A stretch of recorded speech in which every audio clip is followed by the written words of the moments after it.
We are, of course, following the breaking news out of Utah right now. And I just want to sort of clarify where we are right now. There was back and forth about whether a suspect, a person of interest, or a subject had been apprehended. There was an individual in custody. Just moments ago, we got information from FBI Director Kash Patel that that person has been released after an interrogation by law enforcement, which would lead one to conclude that the suspect, whoever pulled this off, whoever committed this heinous act, is at large presently at the moment. We are, of course, going to continue following this situation. I want to bring in Senator Chris Murphy, Democrat of the state of Connecticut. He has, of course, experienced horrific gun violence in his own state and is author of the book, The Violence Inside Us, A Brief History of an Ongoing American Tragedy. Senator, I wish that we did not have such regular occasions to speak in the aftermath of something, a wrenching and horrible act of violence, but we are here again. Your thoughts about what we have seen happen today? Yeah, I mean, the first thing I think about is Charlie Kirk's family, having spent way too much time with the sons and daughters and mothers and fathers of those who have fallen from gun violence. There's just no words to describe what they're going through right now. Nobody should have to live through this horror.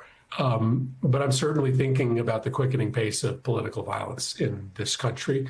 In an extraordinarily short amount of time, you've seen the murder of state legislators in Minnesota, attempted assassinations of the president of the United States.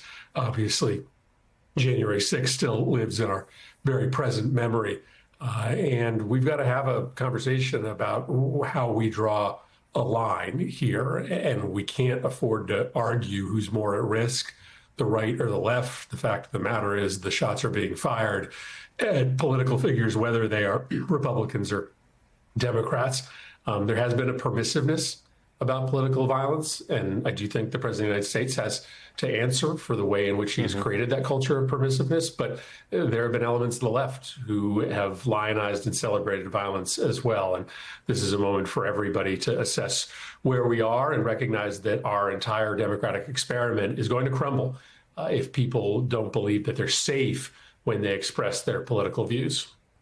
Yeah, that's very foundational. I just want to note here, and we've been noting it tonight, that we don't yet know who did this. We don't know their motives. And it very well may be, as was the case, I think, in the wake of the attempted assassination of Donald Trump, that those motives or politics were illegible, inscrutable, something of a black box. And that's part of the context here.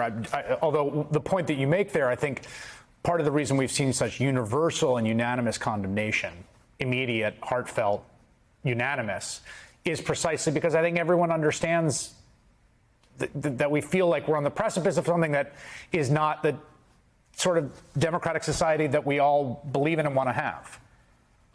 Yeah, that's right. And we do not yet know the motive here. I did hear the governor of Utah, somebody that I generally trust, call this a political assassination. Maybe he has information that the rest of us don't.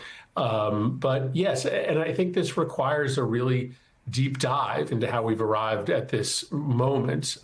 It is about the celebration of violence that happens, the rationalization of violence, but it's also about a country where political identity has become really ahistorically central to the way in which we wake up every day and find meaning and purpose. And that's because a lot of other healthier identities, family identity, work identity, local identity, have become less accessible. So we look today at the left or the right as the enemy. And it's worth us stepping back and understanding how we reclaim a sense of ourself that maybe is not so rooted in politics, which is inherently oppositional. And sometimes that oppositional force sort of becomes so overwhelming that it treads into violence.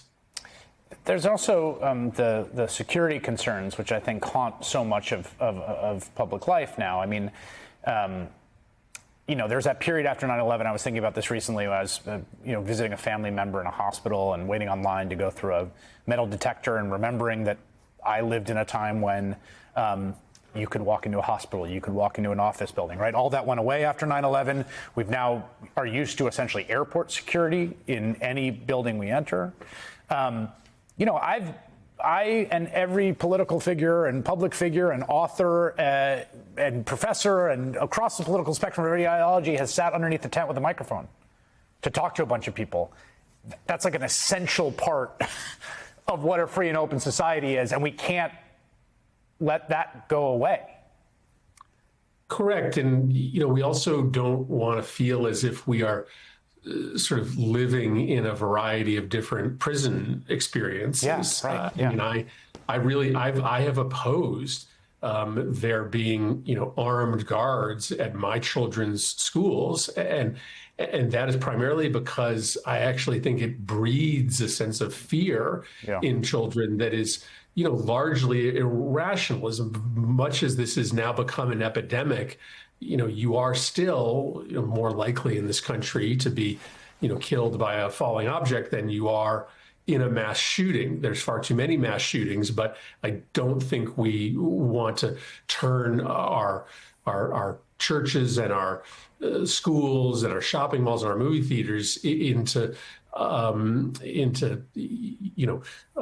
boarded up encampments. Yeah. So I think it's better that we get at the underlying sources of this violence. And there's some specific conversations we have to have with respect to political violence, but all of it has an underlying story about the easy access of guns. And if we just were more careful about who has access to powerful weapons in this country, we would have less need to board up a lot of our public settings. Yeah, it seems obviously this was a gun that was used to carry off this awful murder. Senator Chris Murphy, thanks for sharing your thoughts tonight. Thanks. We're going to be right back.